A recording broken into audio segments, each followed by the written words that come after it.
Hi everyone, welcome to my violin teaching video. The first thing I'd like to talk about is what I am aware of from every other playing course I've taken, and that has to do with movement and balance. I really think that these rebalancing ideas and moving the body to release tension in other areas is one of the best things to do for healthy playing. Now when I'm teaching from, if a student already played cello or wants to play violin or something, one thing I'm very aware of and was brought up in the what's different points was the different angles of everything when we're shifting on violin, shifting on cello or bass. It's all very different. It's all very, you can't just say, oh, we play a string instrument, we're just gonna move this way or something like, they're all very different angles. So with that being said, how are we going to balance the violin while our body moves? Ways we can do this without the instrument, kind of like precursor exercises. I found the empty glasses case or flashlight going along with mismapping number 9, which is the myth is that the hand supinates to the string by rotating at the wrist. Whereas really, when we take the glasses case and we feel the different weight on our fingers versus our thumb, which is essentially moving the rest of the body to the arm system, I'm not just moving my wrist. It's not coming from the wrist. It's actually when the weight shift in my hand, it's actually rotating from the radius, which is then attached to the humerus. The arm system is moving as a whole.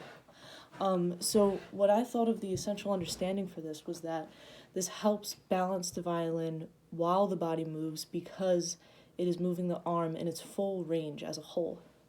It's not just moving the wrist. It's not just moving one spot. And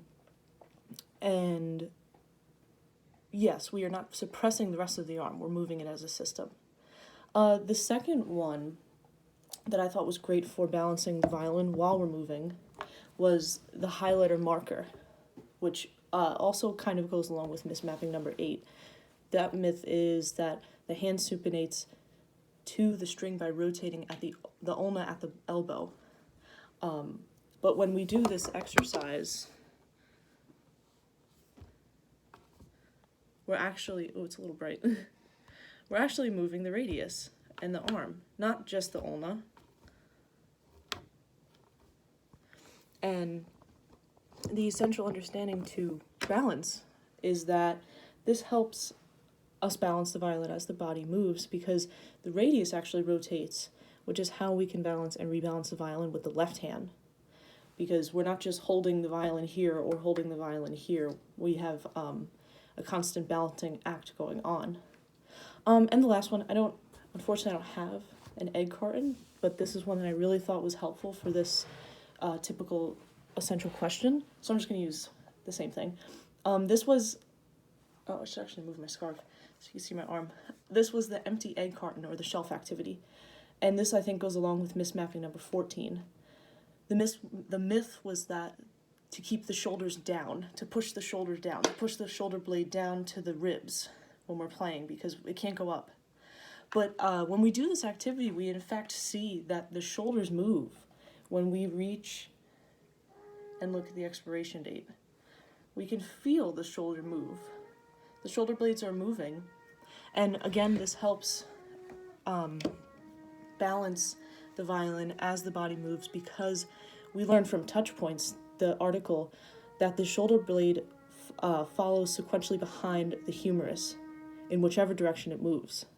So when we're bringing it back, it's following the humerus as well.